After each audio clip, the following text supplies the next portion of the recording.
ইসলামের মহান বাণী মানুষের কাছে পৌঁছে দেওয়ার জন্য দুনিয়াতে যুগে যুগে যে সকল অলি আল্লাহর আবির্ভাব ঘটেছে তন্মধ্যে রুহানি জগতের খাঁটি প্রজ্ঞাদাতা আউলিয়াকুলের শিরোমণি হযরত আব্দুল কাদের জিলানী অন্যতম। সে কারণে তাকে গাউসুল আজম হিসেবেও আখ্যায়িত করা হয়। আজ আমরা হযরত বড়পীর আব্দুল কাদের জিলানী রহমতুল্লাহ আলাইহির অলৌকিক ঘটনা আপনাদের জন্য উপস্থাপন করছি। বাগদাদে একজন নারী বসবাস করতেন। তিনি ছিলেন বিধবা। কিছুদিন পূর্বেই তার স্বামী ইন্তেকাল করেছিল। এই বিধবা নারীর একজন পুত্র ছিল যে অসুস্থ হয়ে গিয়েছিল। এই নারী তার ছেলের চিকিৎসার জন্য অনেক বড় বড় চিকিৎসকের নিকট গিয়েছেন, কিন্তু তাতে কিছুই হয়নি। এতে করে তিনি খুব পেরেশান অবস্থার মধ্যে পড়ে যান, কারণ তার ছেলের অবস্থা দিন দিন খারাপ থেকে খারাপ হচ্ছিল। বিধবা নারীর দুনিয়ায় তার এই ছেলেটি ছাড়া আর কেউই ছিল না। এক পর্যায়ে তার প্রতিবেশী তাকে পরামর্শ দিল, তুমি তোমার ছেলেকে নিয়ে বাগদাদ শরীফে হুজুরের কাছে যাও, আশা করি তার দোয়াতে তোমার ছেলে সুস্থ হয়ে যাবে। এই কথা শুনে বিধবা নারী তার ছেলেকে নিয়ে বাগদাদ শরীফের দিকে রওনা দিল। রাস্তার মাঝেই তার ছেলের অবস্থা খুবই খারাপ হয়ে যায় এবং সে বেহুশ হয়ে পড়ে। তখন এক ব্যক্তি সেই বিধবা নারীকে জিজ্ঞেস করল, আপনি কোথায় যাচ্ছেন? জবাবে তিনি বললেন, আমার ছেলে খুবই অসুস্থ, তাকে সুস্থ করতে আমি বাগদাদ শরীফে হুজুরের নিকটে যাচ্ছি, কিন্তু দুর্ভাগ্যবশত আমার ছেলের অবস্থা এরই মধ্যে খারাপ হয়ে গেছে। তখন সেই লোকটি বলল, আপনি কোনো অবস্থাতেই সাহস হারাবেন না, আপনি আপনার ছেলেকে নিয়ে বাগদাদের হুজুরের নিকটে চলে যান, কোনো না কোনো সমাধান হবেই, আর আপনি খুশি মনে আপনার বাড়ি ফিরে আসতে পারবেন। কারণ বাগদাদের হুজুর মহান আল্লাহ তাআলার একজন নেক বান্দা, তার দোয়ার উসিলায় অনেক মানুষই প্রাণ ফিরে পেয়েছে। তারপর সেই বিধবা নারী তার ছেলেকে নিয়ে বাগদাদে পৌঁছায়। বাগদাদে পৌঁছানোর পর সেই বিধবা নারী ছেলেকে নিয়ে হুজুরের দরবারে হাজির হয়। ছেলেকে দেখে হুজুর বললেন, হে মহান আল্লাহর বান্দি, এখন তোমার ছেলের জন্য আর কিছুই করার নেই, কারণ তোমার ছেলেকে মহান আল্লাহ তাআলা তার নিজের মর্জিতে তার কাছে নিয়ে গিয়েছেন। এখন তুমি শুধু আল্লাহর উপর ভরসা করে থাকো এবং এই সিদ্ধান্ত মেনে নাও। কিন্তু এই কথা সেই বিধবা নারী কোনো মতেই মেনে নিতে পারছিলেন না। সে চিৎকার করে কাঁদতে লাগল। সেই সময় সেখানে খুব সুন্দর একটি বাচ্চা আসে। সে এসে বিধবা নারীকে জিজ্ঞেস করে, তুমি কাঁদছো কেন? সেই সুন্দর বাচ্চাটিকে দেখে বিধবা নারীটি বলতে থাকে, তোমাকে আর কি বলবো, তুমি তো ছোট্ট একটি বাচ্চা। এরপরেও সেই বিধবা নারী তার সামনে উপস্থিত থাকা সেই ছোট্ট বাচ্চাটিকে তার সমস্ত ঘটনা খুলে বলে। সেই নারী বলতে থাকে কিভাবে তার ছেলে অসুস্থ হলো এবং কেন সে তার ছেলেকে নিয়ে এই বাগদাদে এসেছে। কিন্তু এখানে পৌঁছানোর পূর্বে তার ছেলে রাস্তায় জ্ঞান হারিয়েছে এবং এই অসুস্থতায় তার ছেলের মৃত্যু ঘটেছে। এ কথা বলে বিধবা নারীটি আবার কান্না শুরু করে দিল এবং বলতে থাকে, আমি আমার এই ছেলেকে ছাড়া কি নিয়ে বাঁচব? এই কথা শুনে সেই ছোট্ট বাচ্চাটি বলে উঠল, মা, আপনার ছেলে তো মারা যায়নি, সে এখনো জীবিত রয়েছে, দেখুন সে সত্যিই জীবিত। বাচ্চাটির কথা শুনে বিধবা মহিলাটি আবার তার ছেলের দিকে ভালো করে তাকালেন এবং সে তাকিয়ে দেখতে পেল তার ছেলের শ্বাস চলছে এবং তার ছেলে ধীরে ধীরে হাত পা নাড়াচ্ছিল।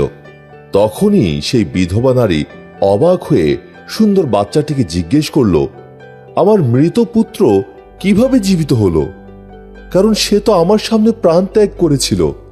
এটা কিভাবে সম্ভব?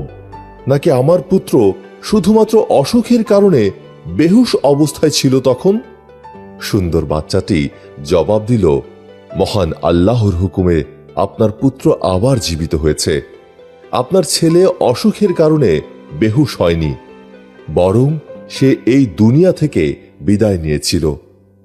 আপনার কষ্ট আমার আর সহ্য হয়নি, তাই আমি আল্লাহর কাছে দোয়া করেছি, বলেছি, আল্লাহ, আপনি এই দুঃখিনী মায়ের কষ্টকে লাঘব করে দিন এবং আপনি তার কলিজাকে ঠান্ডা করে দিন। এই বিধবা নারী তার পুত্রের মৃত্যুকে কোনোভাবেই মানতে পারছেন না। আপনি তাকে খুশি করে দিন।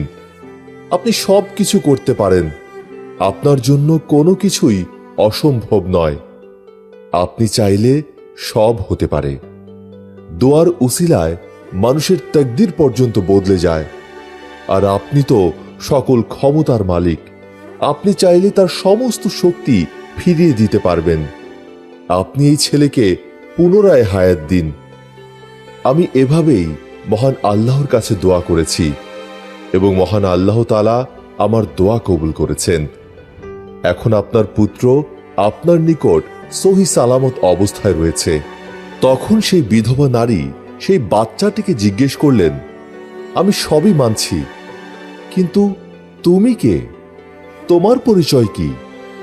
সেই বাচ্চা তার পরিচয় দেওয়ার পূর্বেই সেখানে বাগদাদ শরীফের হুজুর আসেন।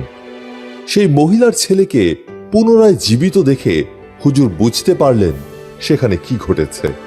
তখন হুজুর বাচ্চাটিকে বললেন, তুমি এখনো তকদিরের ব্যাপারটা পুরোপুরি বুঝতে পারোনি। আমি জানি তোমার দোয়ার উসিলায় সেই মহান আল্লাহ তাআলা এই বিধবা নারীর পুত্রকে পুনরায় হায়াত দিয়েছেন। আমার প্রশ্ন, তুমি এমনটা কেন করলে? মানুষ তো এই কথাকে কোনোভাবেই মানবে না। এটা বলেই হুজুর একটি বেত নিয়ে আসলেন। বেত দেখে বাচ্চাটি দৌড় দিল। হুজুরও ওই বাচ্চার পেছনে দৌড়াতে শুরু করলেন। আসলে বেত দিয়ে প্রহার করার উদ্দেশ্য ওই হুজুরের ছিল না। তিনি শুধুমাত্র ভয় দেখানোর জন্যই এমনটা করেছিলেন। এমন অবস্থায় বাচ্চাটি হুজুরের ভয়ে প্রাণপণে ছুটছিল। তখন সামনে একটি কবরস্থান ছিল, যেখানে অসংখ্য কবর ছিল। আর সেই বাচ্চাটি কবরস্থানের পাশ দিয়ে ছুটতে ছুটতে বলতে থাকে, হে কবরবাসী, এই হুজুরের হাত থেকে আমাকে বাঁচাও।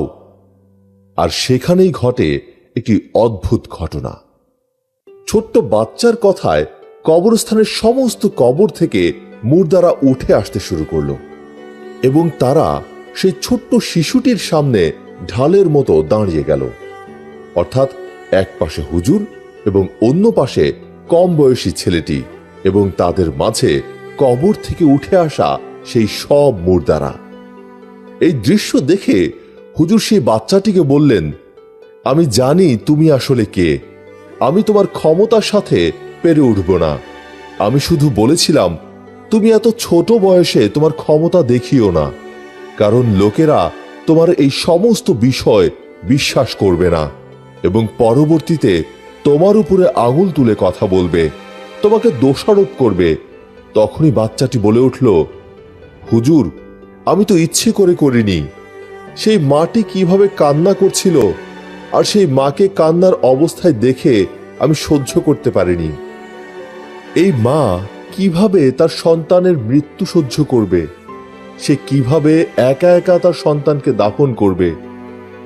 এই মা কিভাবে তার সন্তানকে ছাড়া থাকবে? এই কথাগুলো আমার একদমই সহ্য হচ্ছিল না। আমি আল্লাহর কাছে দোয়া করেছি আর বলেছি, মহান আল্লাহ তাআলা এই ছেলেটির তকদিরে যদি শেফা লেখা থাকে তাহলে তাকে শেফা দিয়ে দিন, আর যদি মৃত থেকে জীবিত করা সম্ভব হয় তবে আপনি আমার দোয়া কবুল করে নিন, তাকে হায়াত দিন। কারণ আপনার দরবারে সমস্ত অসম্ভব জিনিস সম্ভব করা যায়। বান্দারা তো অক্ষম, কিন্তু আপনি তো সবই পারেন। মহান আল্লাহ তাআলা আমার দোয়া কবুল করেছেন। এই ছেলেটি পুনরায় জীবিত হয়ে গিয়েছে।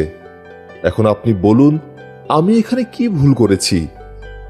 প্রিয় শ্রোতা, এই হুজুরটি ছিল এই বাচ্চাটির নানা, এবং এই বাচ্চাটিই ছিলেন ইমামুল আউলিয়া গাউসুল আজম বরপীর আব্দুল কাদের জিলানী রহমতুল্লাহ আলাইহি। হযরত বরপীর আব্দুল কাদের জিলানী রহমতুল্লাহ আলাইহির উপস্থিতি ছিল প্রত্যেকের জন্য রহমত স্বরূপ। তার এই কথা এবং মানব সম্প্রদায় উভয়ই মেনে চলত। তার বয়ান প্রত্যেকে অত্যন্ত মনোযোগের সাথে শুনত। যার কারণস্বরূপ সকলেই বরকত প্রাপ্ত হতো। তার ঈমান এতই উঁচু ছিল যে তার কথা শুধু মানুষ নয়, বরং জিনেরাও মেনে চলত। একটি সাপ তাকে প্রতিদিন অনুসরণ করত এবং তার কথা দূর থেকে বসে শুনত। আসলে এই সাপটি ছিল একটি দুষ্ট জিন, যে কিনা সাপের রূপ ধরে বড় পীর হযরত আব্দুল কাদের জিলানী রহমতুল্লাহ আলাইহিকে বিপদে ফেলতে চায়। কিন্তু অনেক দিন ধরে পরিকল্পনা করার পরেও সে বড় কোনো ক্ষতি করতে পারছিল না। তার সাহস হতো না বড় পীরের উপর হামলা করবার। সাপরূপী দুষ্ট জিনটি যখনই আসত, তখনই সে দেখত সেখানে অনেক মানুষের সমাগম রয়েছে। তাদের মধ্যে কেউ কেউ বড় পীরের কথা শুনে কান্নাকাটি করত, কিন্তু সাপটির দৃঢ় সংকল্প ছিল সে বড় পীরকে তার নেক আমল থেকে যে করেই হোক সরিয়ে ফেলবে এবং বড় পীর আব্দুল কাদের জিলানীকে গোমরাহে পতিত করবে। সেই পরিকল্পনা মাফিক দুষ্ট জিনটি সাপের রূপ ধরে বড় পীরের দরবারে এসে চুপচাপ বসে থাকত, যাতে বড় পীর আব্দুল কাদের জিলানীকে তার ঈমানের পথ থেকে সরিয়ে দেয়া যায়। সাপরূপী জিনটি সব সময় বড় পীরের আশেপাশে অবস্থান করত, কিন্তু অনেক চেষ্টার পরেও সে কোনোভাবেই সফল হতে পারছিল না। অতঃপর একদিন সাপরূপী জিনটি শয়তানের সাহায্য চাইতে গেল এবং সে শয়তানকে বলল, আমি আল্লাহর ওলি বড় পীর আব্দুল কাদের জিলানীকে পাপের মধ্যে ডুবিয়ে দিতে চাই। লোকেরা তার জন্য দিয়ানা হয়ে আছে, তার বয়ান শোনার জন্য পাগল হয়ে থাকে, তাকে খুবই সম্মান করে। এই ব্যাপারগুলি আমার একদমই ভালো লাগে না। হে শয়তান, তুমি আমাকে শক্তি দাও যাতে আমি তার পথের কাঁটা হয়ে দাঁড়াতে পারি, আর সে যেন কাউকে ঈমানের পথে আনতে না পারে, কালেমা না পড়াতে পারে। এভাবেই সে একদিন শয়তানের কাছ থেকে শক্তি নেয়। গাউসুল আজম একদিন তার মাদ্রাসার ছাত্রদেরকে তালিম দিচ্ছিলেন। সেখানে অনেক বড় বড় আলেমদের উপস্থিতি ছিল। এখানে সবাই অনেক মনোযোগ দিয়ে আদবের সঙ্গে তার বয়ান শুনছিল। তিনি এমনভাবে বয়ান করছিলেন যে কারোর হুঁশ ছিল না। আচমকা একটি সাপ সেই দালানের ছাদ থেকে তাদের মাঝে এসে পড়ে। সকলের মাঝে মুহূর্তেই আতঙ্ক ছড়িয়ে পড়ে। আকার আয়তনে এই সাপটি ছিল অনেক বড়। সাপটি বড় পীর আব্দুল কাদের জিলানীর উপর হামলা করে। লোকেরা ভয়ে সেখান থেকে পালাতে থাকে। কিন্তু কিছু কিছু মানুষ যারা বড় পীরকে ভালোবাসত, তারা বড় পীরের চিন্তায় পেরেশান হয়ে ওঠে। কিন্তু বড় পীর আব্দুল কাদের জিলানী তার জায়গা থেকে একটুও নড়লেন না। তার চেহারায় কোনো ভয় বা আতঙ্কের ছাপ ছিল না, বরং তিনি নিশ্চিন্তে বসেছিলেন। তিনি কখনোই তার বয়ান থামাননি। সাপটি ধীরে ধীরে তার পায়ের উপরে উঠে বসে এবং তার শরীর মোবারক পেঁচিয়ে ধরে, কিন্তু এতে বড় পীর বিন্দুমাত্র বিচলিত হলেন না এবং তিনি তার বয়ানও থামালেন না, যেন তার মাঝে এই সাপটি নিয়ে কোনো চিন্তাই নেই। এবার সাপটি বড় পীরকে ছেড়ে দিয়ে তার সামনে এসে দাঁড়ায় এবং বড় পীরের সঙ্গে কথা বলতে শুরু করে। আর সাপটি এমন ভাবে দাঁড়িয়েছিল যেন কোনো শত্রুকে বহুদিন পরে তার কবজায় পেয়েছে। সাপটি কিছুক্ষণ বড় পীরের সঙ্গে কথা বলে সেখান থেকে চলে যায়। লোকেরা অবাক হয়ে এই অদ্ভুত দৃশ্য দেখতে থাকে। লোকেরা ভেবেছিল এই সাপটি হয়তো বড় পীরের ক্ষতি করবে, কিন্তু এমন কিছুই ঘটল না। সেখানে পেরেশানিতে থাকা লোকেরা তার সামনে হাজির হয় এবং বলে, হুজুর, এটা তো একটা অবিশ্বাস্য ঘটনা। এত বড় সাপ যে এত ভয়ঙ্কর, ইচ্ছে করলেই সে এক মুহূর্তে যে কাউকে শেষ করে দিতে পারে, কিন্তু সাপটি আপনার কিছুই করতে পারল না। সাপটি আপনার সামনে দাঁড়িয়ে কি বলছিল? তখন বড় পীর আব্দুল কাদের জিলানী রহমতুল্লাহ আলাইহি ইরশাদ করলেন, তোমরা যে সাপটি দেখেছ সেটি ছিল আমাদের দুশমন। সে আমার ক্ষতি করতে এসেছিল। সে চেয়েছিল এখানে যেন বয়ান বন্ধ হয়ে যায় এবং আল্লাহ ও তার রাসূল সাল্লাল্লাহু আলাইহি সাল্লামের জিকির থেমে যায়। সে বহুদিন ধরেই আমার ক্ষতি করার চেষ্টা করছিল, কিন্তু আজ যখন সে সাহস করে আমাকে পেঁচিয়ে ধরে, তার মনে হতে থাকে তার সমস্ত শক্তি শেষ হয়ে গিয়েছে। এই সাপটি আমার কোনো ক্ষতি করতে পারেনি, কারণ আল্লাহ সুবহানাহু ওয়া তাআলার হেফাজত সবচেয়ে বড়। সাপটি তখন আমার সামনে এসে বলে, হে গাউসুল আজম, আমি বহু আল্লাহওয়ালা ব্যক্তি দেখেছি যাদের কেউ নামাজ ছাড়ত না, যাদের অন্তর থেকে কখনোই আল্লাহ তাআলার জিকির থামত না। আমি তাদেরকেও ঈমানের পথ থেকে সরিয়ে দিয়েছি, কিন্তু একমাত্র আপনার সঙ্গে আমি হেরে গেলাম। আমি তখন সাপটিকে বলি, জীবন এবং মৃত্যুর মালিক একমাত্র আল্লাহ সুবহানাহু ওয়া তাআলা, আর তুই তো একটি সামান্য সাপ, তোরও মৃত্যু আসবে। আল্লাহ তাআলার রহমতে তুই আমার কোনো ক্ষতি করতে পারবি না। সবচেয়ে বড় হেফাজতের মালিক তো আল্লাহ তাআলা। এই কথা শুনে সাপটি সেখান থেকে চলে যায়। বরপীর আব্দুল কাদের জিলানী পুনরায় তার বয়ান শুরু করেন এবং মানুষের ভয়কেও খতম করে দেন। এরপরেও সাপটি তার জেদের ওপর অটল ছিল, কারণ শয়তান তার বন্ধু। সে মনে মনে ভাবতে থাকে, এই পীর এতগুলো লোকের সামনে বয়ান করছিল আর আমি তার কিছুই করতে পারলাম না। কিন্তু পরের বার আমি ভয় পেয়ে আর ফেরত আসব না।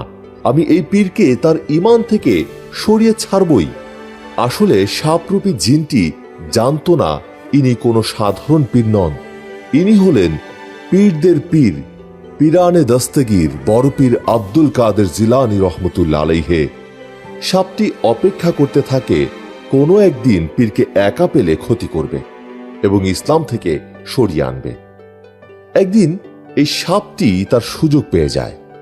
বরপীর আব্দুল কাদের জিলানী একটি মসজিদে নামাজ আদায় করছিলেন এবং আল্লাহ তাআলার দরবারে একের পর এক সেজদা করে যাচ্ছিলেন। এমন সময় সাপরূপী ওই পাপিষ্ঠ জিনটি আবার হাজির হয়, ঠিক বরপীরের নামাজের সেজদার জায়গায় মুখ খুলে বসে থাকে। তখন সাপটি খুব অহংকারের সাথে চিন্তা করছিল, এই পীর এখন কি করবে। যদি কোনো সাধারণ মানুষ হতো তবে সে নামাজ ছেড়ে পালিয়ে যেত, কিন্তু আমাদের বরপীর আব্দুল কাদের জিলানী একমাত্র আল্লাহ তাআলা ব্যতীত আর কাউকেই ভয় পেতেন না। তিনি দাঁড়িয়ে সূরা পাঠ করে যাচ্ছিলেন। তার চেহারা মোবারকে কোনো ভয়ের ছাপ ছিল না। যখন তিনি সেজদায় যেতে লাগলেন, তখন সেজদার জায়গা থেকে সাপটিকে এমনভাবে সরিয়ে দিলেন যেন তা কোনো ক্ষতিকর প্রাণী নয়, বরং একটি সাধারণ পোকা, যার কোনো বড় ক্ষতি করার শক্তি নেই। কিন্তু সাপটি পিছু হটল না। সে বড়পীরের ঘাড় জড়িয়ে ধরল, কিন্তু এবারেও বড়পীর নির্বিঘ্ন মনে নামাজ পড়তে লাগলেন। এরপর সাপটি বড়পীরের কুর্তির ভেতরে ঢুকে যায়। সেটা এক পাশ দিয়ে ঢুকে অন্য পাশ দিয়ে বেরিয়ে আসে। সাপটি সর্বাত্মক চেষ্টা করতে থাকে বড়পীরের নামাজ নষ্ট করতে। কোনো না কোনো সময় তো তার নামাজের মনোযোগ নষ্ট হবেই, তার নামাজ ছুটেই যাবে। কিন্তু বরপীর আব্দুল কাদের জিলানীর নামাজ তো নষ্ট হলোই না, বরং তিনি সম্পূর্ণ নামাজ আদায় করে সালাম ফিরিয়ে তবেই উঠলেন। বরপীরের সালাম ফেরানোর পর সাপটি কিছু না বলে সেখান থেকে গায়েব হয়ে যায়। পরের দিন বরপীর আব্দুল কাদের জিলানী সেই মসজিদে আবার নামাজ আদায় করতে আসেন। যখন তিনি মসজিদে প্রবেশ করেন, তখন সেখানে তিনি অনেক বড় বড় চোখের একজনকে দেখতে পান। সে মসজিদের মাঝখানে অনেক অসহায়ভাবে দাঁড়িয়েছিল এবং খুব অসহায় দৃষ্টিতে বরপীর আব্দুল কাদের জিলানী রহমতুল্লাহ আলাইহিকে দেখছিল। বড়পীরের অনেক মুরিদ ছিল যারা ছিল জিন। বড়পীর একে এক নজরে দেখে বুঝে নেন এটি আর কেউ নয়, বরং একজন জিন। সে অনেক দুর্বল অবস্থায় বড়পীরের সামনে আসে এবং হাত জোর করে মাফ চাইতে থাকে এবং বিলাপ করে কাঁদতে থাকে। পরে কান্না থামিয়ে সে জিন বলে, আমি তো জাহান্নামী জিন, আপনাকে প্রতিটি সময় বিরক্ত করে গিয়েছি। আমি তো কয়েক মাস ধরে এই ধারণা নিয়ে বসে থাকতাম যে আমি আপনাকে আপনার কাজ থেকে সরিয়ে ফেলতে পারবো আর মানুষের চোখে আপনার সম্মানকে শেষ করতে পারবো। আমি সেই আশায় আপনাকে আপনার রাস্তা থেকে সরিয়ে দিতে চেয়েছিলাম।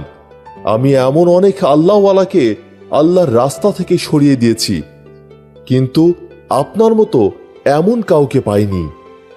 একমাত্র আপনাকে আল্লাহ তাআলার রাস্তা থেকে সরাতে আমি ব্যর্থ হয়েছি। না আমি আপনার বয়ানকে থামাতে পেরেছি, না আমি আপনাকে নামাজ থেকে সরাতে পেরেছি। শয়তানের কাছ থেকে শক্তি নিয়েও আমি আপনার এবং আল্লাহর মহব্বতকে শেষ করতে পারিনি। তখন বড় পীর আব্দুল কাদের জিলানী বললেন, লোকদের বাহবা পেতে আমি কোনো কাজ করি না, আমি শুধুমাত্র কাজ করি মানুষকে আল্লাহর পথে নিয়ে আসার জন্য, আল্লাহর ইবাদতের প্রতি আকৃষ্ট করার জন্য। আর এ কারণেই জিনেরাও আমার উপরে বিশ্বাস রাখে। তখন সেই জিন বলে, ওস্তাদ, আপনি আমার জন্য দোয়া করবেন, আমিও মুসলিম হতে চাই। আর এরপরে এই জিন বড় পীরের হাতে মুসলমান হয়ে যায়। সুবহানাল্লাহ। অতঃপর বড় পীর আব্দুল কাদের জিলানী রাদিয়াল্লাহু তাআলা আনহু বলেন, এটা সেই সময়ের কাহিনী যখন আমি আমার ঘর ছেড়ে বাগদাদে এসেছিলাম। আমার মা আমাকে যে দিরহাম দিয়েছিলেন সেগুলো শেষ হয়ে গিয়েছিল, যার কারণে আমাকে অনেক অসুবিধার সম্মুখীন হতে হয়েছিল। তখন আমার কাছে খাবার কেনার মতো কোনো অর্থ অবশিষ্ট ছিল না।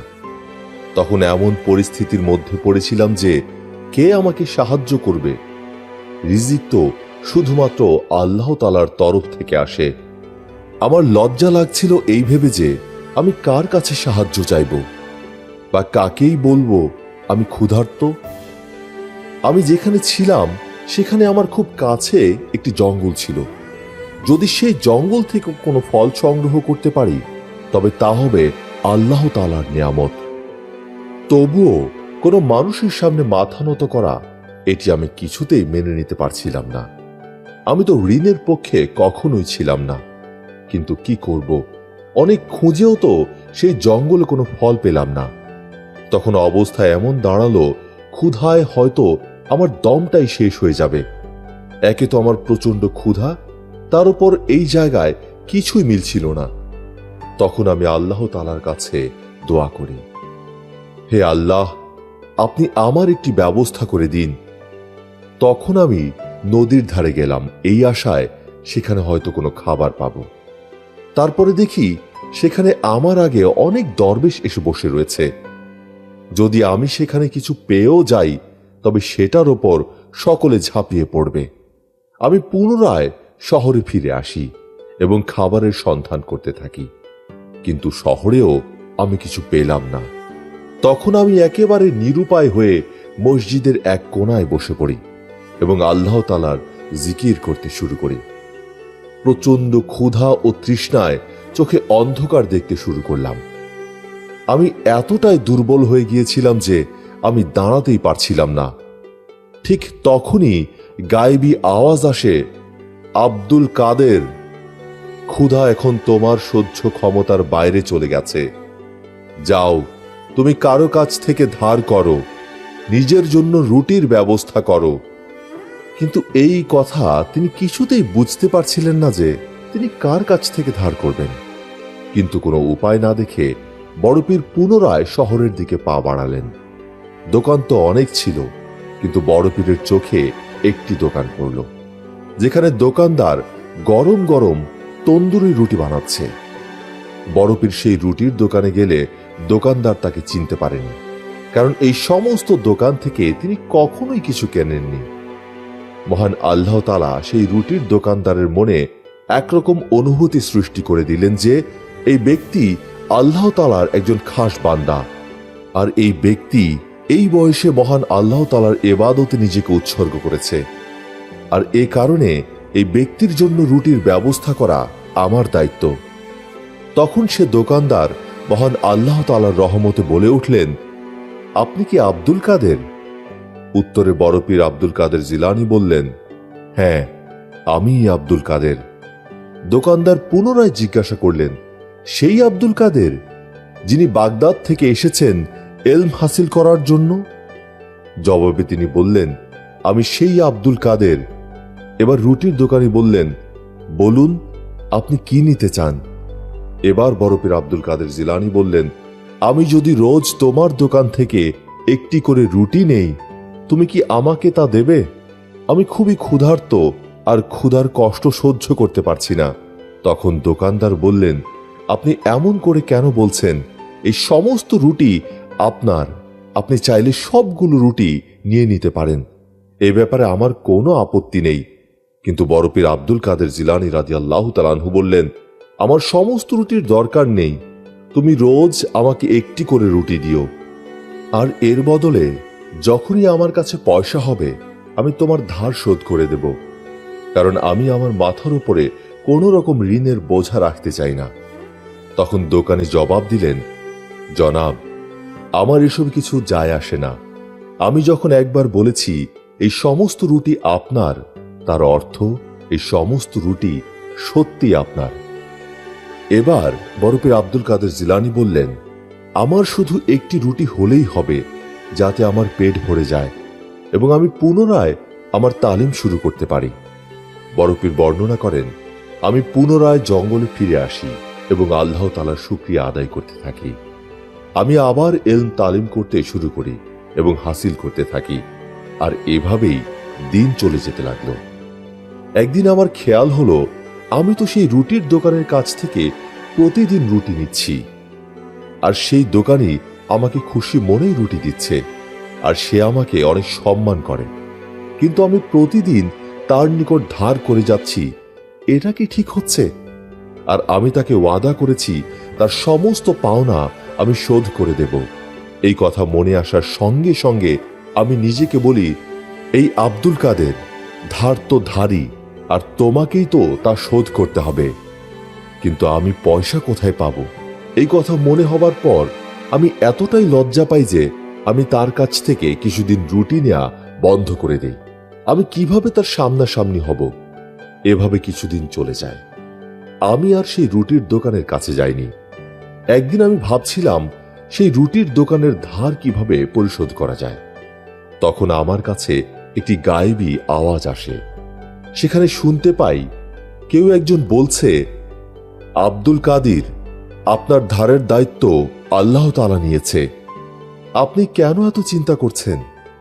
তারপরও আমার মাথায় শুধুমাত্র একটি কথাই ঘুরছিল, ধার করে আমি রুটি খাবো না, আর আমি ওখানে আর যাব না।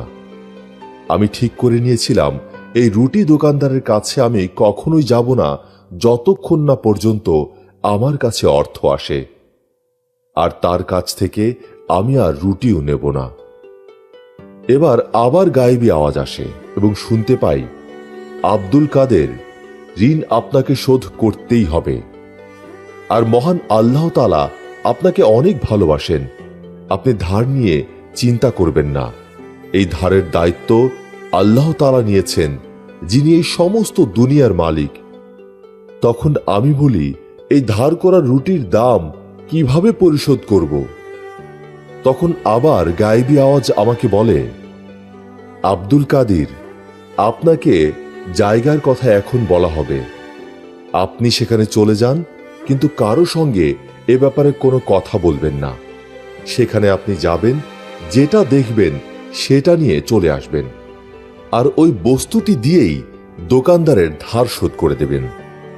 আমি গায়েবী আওয়াজের কথা মতো সেখানে গেলাম। সেই জায়গাটি ছিল জনমানবহীন। আমি সেখানে একটি থলি দেখতে পাই। আমি সেই থলির মুখ খুলে থলির ভেতরে আটা দেখতে পাই।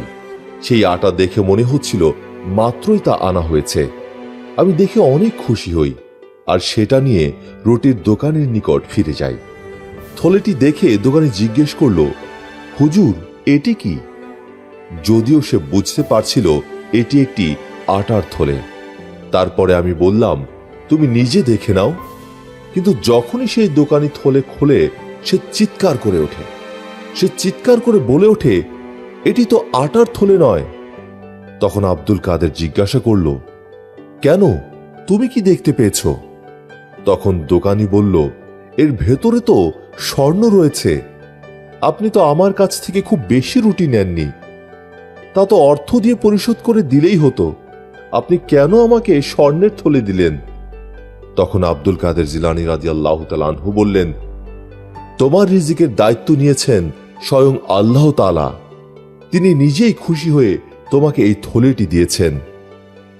আল্লাহ পাক এই মহান ওলির জীবন ও কর্ম থেকে শিক্ষা নিয়ে সঠিক পথে আমাদের চলার তৌফিক দান করুন। আমিন।